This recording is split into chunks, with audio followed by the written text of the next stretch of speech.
Sendel bolong penghuni kosan. Ada satu kosan di pinggiran kota yang terkenal murah. Siapa yang gak tergiur harga murah dengan fasilitas lengkap?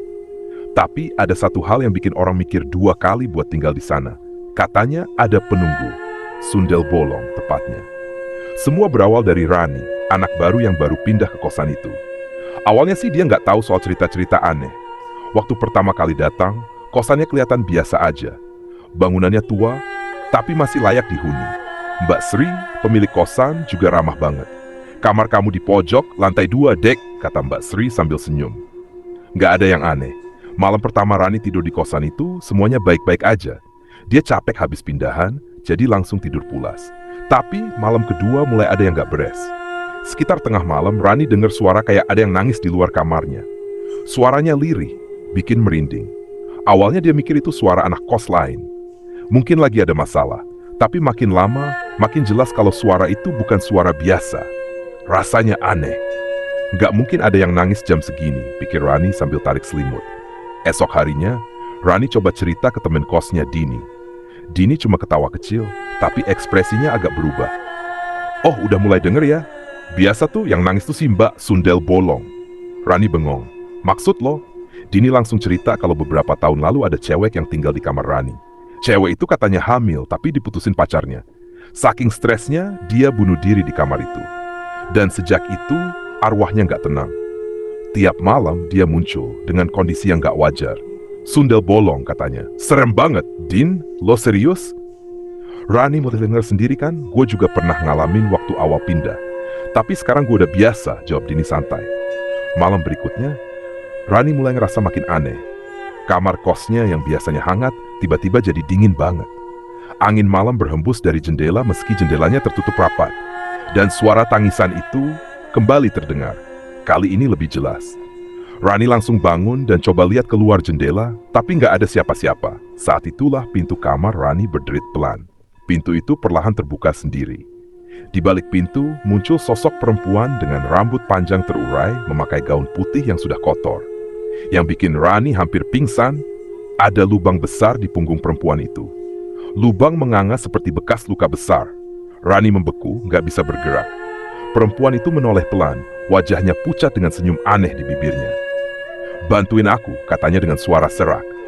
Sundel bolong itu semakin mendekat, tangannya terulur ke arah Rani. Rani nggak tahan lagi, dia teriak sekencang-kencangnya dan tiba-tiba semua hilang. Sundel bolong itu menghilang, kamar kembali normal.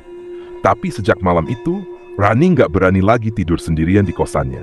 Dan akhirnya, seminggu kemudian, dia pindah keluar. Kosan itu tetap berdiri sampai sekarang, masih murah dan masih banyak yang datang. Tapi nggak semua tahu cerita Sundel bolong penghuni kamar pojok di lantai 2. Setelah Rani pindah, kamar kos pojok lantai 2 itu kembali kosong. Mbak Sri, pemilik kos, nggak pernah cerita tentang kejadian yang menimpa Rani. Dia tetap ramah, menawarkan kosan dengan harga murah ke anak-anak baru yang butuh tempat tinggal. Beberapa bulan kemudian, datanglah Bayu, mahasiswa baru yang lagi cari kos. Sama seperti Rani dulu, dia tertarik karena kosan ini murah dan dekat kampus. Mbak Sri dengan senyum lebar langsung menawarkan kamar pojok lantai 2. Udah lama kosong, Mas. Tapi kamarnya nyaman, adem, cocok buat mahasiswa, kata Mbak Sri sambil menyerahkan kunci. Bayu nggak mikir panjang, apalagi kos-kosan di sekitar udah penuh. Setelah melihat kamarnya, dia langsung setuju. Nggak ada yang aneh, kamarnya bersih, meskipun agak tua. Hari pertama, Bayu beres-beres dan merasa nyaman. Namun seperti halnya Rani, malam kedua mulai terasa berbeda. Di malam itu saat Bayu baru aja selesai belajar dan siap tidur, dia merasa udara di kamarnya jadi dingin, padahal nggak pakai kipas. Angin dingin seakan merayap di punggungnya, membuat bulu kuduknya berdiri. Dia cuek aja, mungkin efek dari cuaca.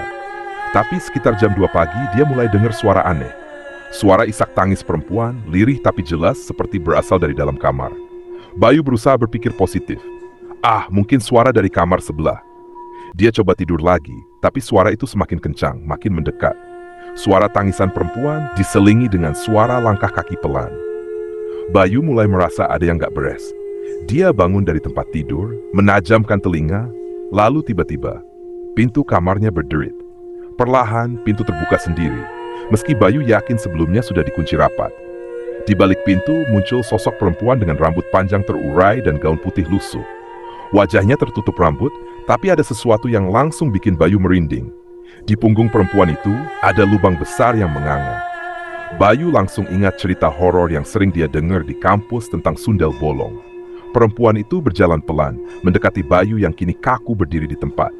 Jantung Bayu berdebar kencang, keringat dingin mengalir di pelipisnya. Dia ingin lari, tapi tubuhnya seakan terkunci di tempat. Sundel bolong itu mulai mengangkat tangannya, seolah ingin menyentuh Bayu. "Bantuin aku!" Suara seraknya terdengar, bikin Bayu semakin ketakutan. Bayu akhirnya berhasil menggerakkan tubuhnya. Dengan sisa tenaga, dia berlari keluar kamar, turun tangga dengan napas tersengal-sengal. Sampai di depan kosan, dia bertemu dengan Mbak Sri yang sudah menunggu dengan tatapan tenang. "Nggak kuat juga ya, Mas?" Mbak Sri berkata sambil tersenyum samar. Sudah banyak yang nggak tahan dengan kamar itu. Bayu nggak bisa berkata apa-apa. Dia cuma menatap Mbak Sri dengan bingung dan takut. Dalam hati, dia tahu ada sesuatu yang disembunyikan oleh wanita tua itu. Tapi dia nggak mau ambil pusing lagi. Besoknya, Bayu langsung pindah tanpa menoleh kembali. Kosan itu terus buka, dan setiap tahun selalu ada penghuni baru yang penasaran dengan harga murahnya. Tapi mereka nggak tahu, di kamar pojok lantai 2, sundel bolong masih menunggu. Mencari orang yang bisa membantunya melepaskan dendam yang belum terbalas.